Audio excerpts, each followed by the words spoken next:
কারেন্টের খুঁটি দেখা যাচ্ছে, এগুলো সব লোকালি লাগানো, দেখে বোঝা যাচ্ছে নিশ্চয়ই পিডিবি বা বিদ্যুৎ এমন খুঁটিতে করে বিদ্যুৎ সংযোগ দিবে না। দেখা যাচ্ছে প্রতিটা বাড়িতে, এখান থেকে প্রত্যেকটা বাড়িতে বাড়িতে বিদ্যুৎ সংযোগ দেওয়া হয়েছে। আমরা দু একটা বাড়িতে কথা বলবো।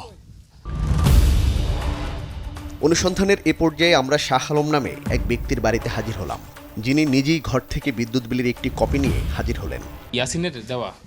হ্যাঁ হ্যাঁ। আচ্ছা, এমনি বিদ্যুৎ অফিস সরকারি যে বইটা, ওইটা নাই? ওইটা নাই আমাদের। ওইটা কার কাছে আসে? ওইটা তো দেয় না অনেক সময়, বইটা তো দেয় মানে না। কখনোই দেখছেন এটা? না, ওইটা দেখিনি আমি কোনো। 116 ইউনিট যে আপনার হয়েছে, হ্যাঁ, এটা আপনি বুঝলেন কিভাবে? ওইটা ওদের বিক্রি করি আর বিলটা দিয়ে দিই। আমাদেরকে দেখতে দেয় না আর হিসাব করতেও দেয় না। হিসাব করতে দেন না। কত করে ইউনিট পড়ে এটা বলতে পারেন? ওইটা 18 টাকা 15 টাকা করে নেয়। কিন্তু সরকারি দাম তো এত না। না, সরকারি দাম এত না। সরকারি আপনারা 60 টাকা না 6 টাকা এরকম করি। ওনারা যে বিদ্যুৎ বিলটি দেন সেটি আসলে সরকারি কোনো বিলের কাগজ না। ওনারা চট্টগ্রাম মহানগর ছিন্নমূল বস্তি সংগ্রাম সমন্বয় পরিষদ, এই কাগজে আসলে ওনারা বিল দেয়।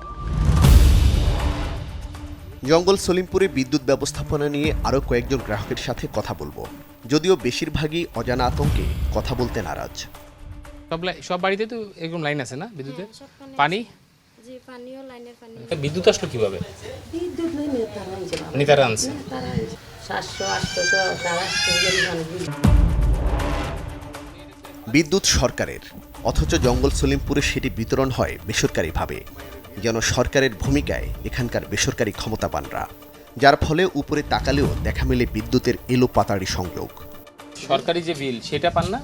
সেটা পাই না আমাদের। এটা কোথা থেকে দিছে? এটা এখানে মানে যে বিদ্যুৎ অফিস আছে ওদের ওখান থেকে মিটার নামানোর পর ওরা দিচ্ছে। এক অনুসন্ধান বলছে জঙ্গল সলিমপুরে বর্তমানে বসবাসকারী মানুষের সংখ্যা প্রায় 2 লাখ, যাদের সবার বাড়িতে সরকারি বিদ্যুতের সরবরাহ রয়েছে। তবে বৈধ বিদ্যুতের মিটার সংখ্যা হাতে গোনা 22টি, যার মধ্যে ইয়াসিনের নামে 4টি, 2টি মশিউরের নামে, একটি জামাল উদ্দিনের, আরেকটি আলী আক্কাসের নামে। অনুসন্ধানের শুরুতেই একটি বিষয় স্পষ্ট, জঙ্গল সলিমপুরে বিদ্যুৎ ব্যবস্থা চলে ব্যক্তির ইশারায়। ইউনিট প্রতি কম করে হলেও 8 টাকা গড়ে প্রতি বাড়িতে 50 ইউনিট খরচ ধরলে 10,000 বাড়ি থেকে মাসে টাকার পরিমাণ দাঁড়ায় অতিরিক্ত 40 লাখ।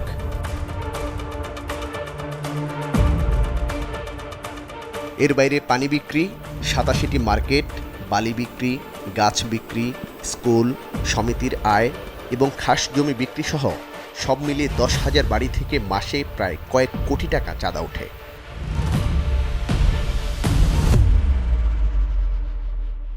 চাঁদার এই অঙ্ক স্থানীয় কালেক্টরের মাধ্যমে ইয়াসিন সহ অন্যদের হাতে পৌঁছে যায়। পরে সেটি নির্ধারিত হারে ভাগ বিলি হয়, যার একটি অংশ স্থানীয় প্রশাসনের অসাধু ব্যক্তি, কয়েকজন রাজনৈতিক ব্যক্তি, এমনকি কথিত সাংবাদিকের পকেটেও ঢুকে পড়ে।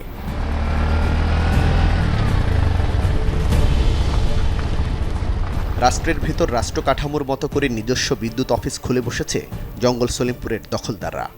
দিনে দুপুরে অফিস খুলে বিদ্যুৎ বিল আদায় চললেও কাগজ কলমে প্রশাসনের জানা নেই। এইখানেই তোমরা এইভাবে বিল দাও সবসময়? কত বছর ধরে দিচ্ছ এখানে এভাবে? জি, 5 বছর ধরে দিতেছি। 5 বছর ধরে এখানেই দাও? জি। ছিন্নমূল বস্তিবাসী সমন্বয় সংগ্রাম পরিষদ লেখা রসিদে গ্রাহকরা বছরের পর বছর বিল দিয়ে আসছেন। বাস্তবে তারা জানেন না এই টাকা কোথায় যায়, সরকার পায় কি পায় না, কিংবা এটি অবৈধ। এটা কি শুরু করলো? শুরু কে করছে এটা আপনার ওনাদের থেকে জিজ্ঞেস করেন। আমরা তো 8 মাস আগে চাকরিতে ঢুকছি, এটা তো বিস্তারিত আমরা বলতে পারবো না। অনুসন্ধান বলছে জঙ্গল সলিমপুরের ছিন্নমূল অংশে ইয়াসিনের হয়ে মাসুম নামে একজন নিয়ন্ত্রণ করেন, যিনি ইয়াসিনের ঘনিষ্ঠজন। কথিত বিদ্যুৎ অফিসটিও ইয়াসিন এবং তার লোকজন পরিচালনা করেন। ইয়াসিনের আরেক সহযোগী পারভেজের বোন নূরজাহানকেও পাওয়া গেল এই অফিসে, যিনি র্যাব কর্মকর্তা মোতালেব হত্যার আসামি। আপনার ভাইয়ের নাম কি পারভেজ? আপনি এখানে কতদিন ধরে কাজ করেন? আমি এখানে রমজান আসছি। যেখানে দেশে বিদ্যুৎ সংকট ঘরে ঘরে, সেখানে জঙ্গল সলিমপুরে বিদ্যুতের এমন হরিলোড। স্থানীয় বিদ্যুৎ অফিস বিষয়টি জানে কিনা সেটি খতিয়ে দেখতে চাই।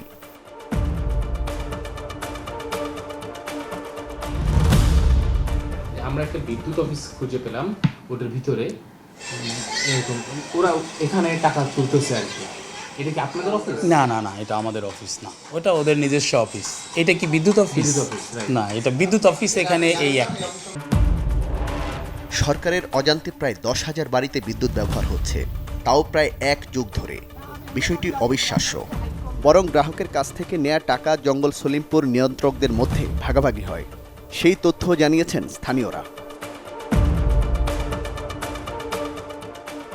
জঙ্গল সলিমপুরের নিয়ন্ত্রণ যাতে হাতছাড়া না হয় সেজন্য অবৈধ অস্ত্র ব্যবসা, চাঁদাবাজি, সন্ত্রাসী কর্মকাণ্ড সহ কোনো কিছুই বাদ যায় না।